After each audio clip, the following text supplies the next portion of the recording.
I wrote my own Beatles song. Well, I tried. You see, I'm not an expert, but I know a man that is. We can learn about the things that we find interesting in the music that inspires us, and then we can practice using these things by writing songs. Aren't you worried that it won't be very good? Doesn't matter. Yeah, I suppose it hasn't stopped you from writing songs that aren't very good before.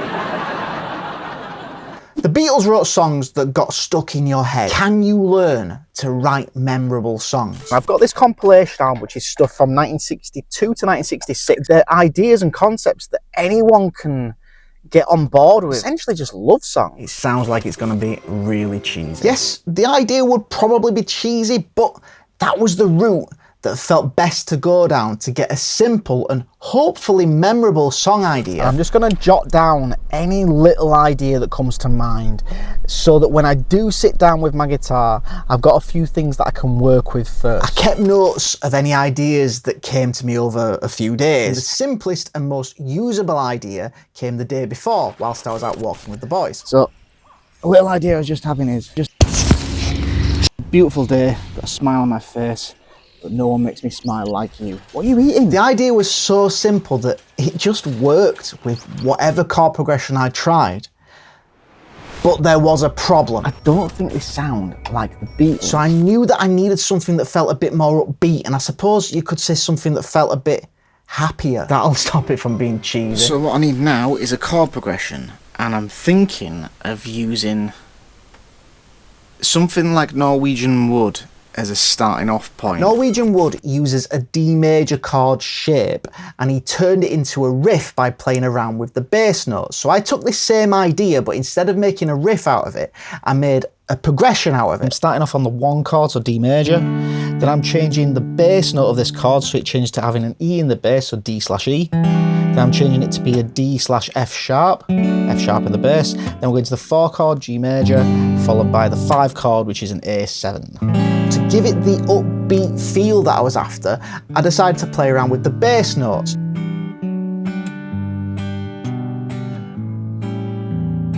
I'm sure the lyrics will bring it back to being cheesy. All of the earlier songs that I looked at seemed to be lyrically pretty simple.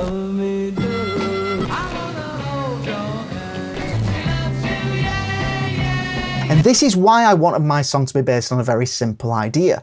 But Paul McCartney has an interesting point on this topic. There was no recording devices. We realised, you know, we were writing songs that were memorable, not because we wanted them to be memorable, but because we had to remember them. Instead of making recordings on my phone like I normally do when I write songs, I decided I'd just make notes this time. I kept the lyrics simple, and I used a call and response idea with the vocal harmonies to give it more of a Beatles sound. It's a beautiful day, I got a look on my face. It's getting a little bit... Okay, there's no need to say it. The chorus is important because it's what everything builds towards. The chorus should give the point of the song. And this song is basically saying things are always better when it's just you and me. I discussed the ideas that I was having with my best mate whilst I was out on a walk. What was it? You and me, no, you and I, me and you. Things are always better when we're together. Sounding pretty cheesy again. Will you shut up about cheese? I really like this idea of using quite a drastic key change to go to the chorus. So I decided to change key completely. The verse section is in the key of D major. Changing key by just going down a step to C major. The 1 chord in C major, C, going to the 5 chord in C major, G. So I'm still using these kind of major sounds, and I've got this little bass pattern going.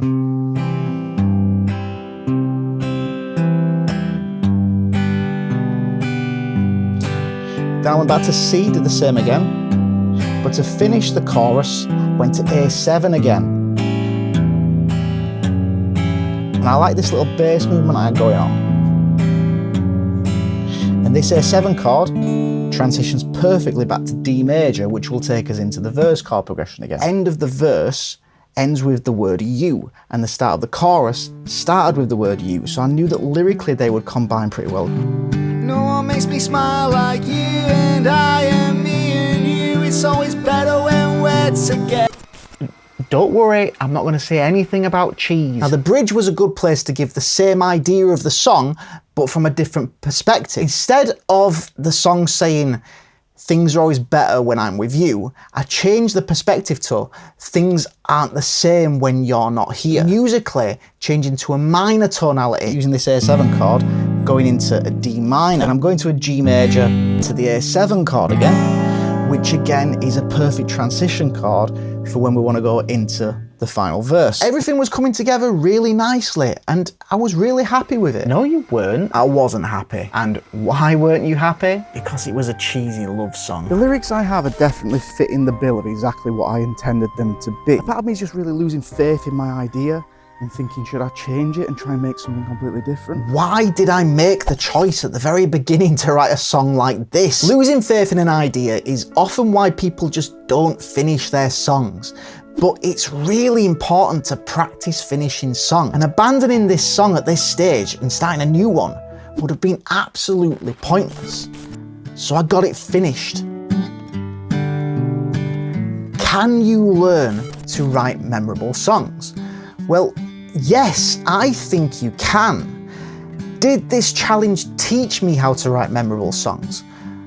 No, it didn't. You see, making memorable songs takes more than just writing something that you have to remember. It takes experience, and lots of it. I wasn't gonna learn how to make memorable songs by just writing this one song, but this song was a good start. And no, I didn't manage to write a Beatles song. There are always important lessons that we need to learn, and we do learn when we write songs. This is an important lesson that I learned from writing a song. Subscribe. I got the look on my face. The one that's only there when I'm with you and me. We make our way to our secret place. No one makes me smile like you and I. Will you shut up about cheese?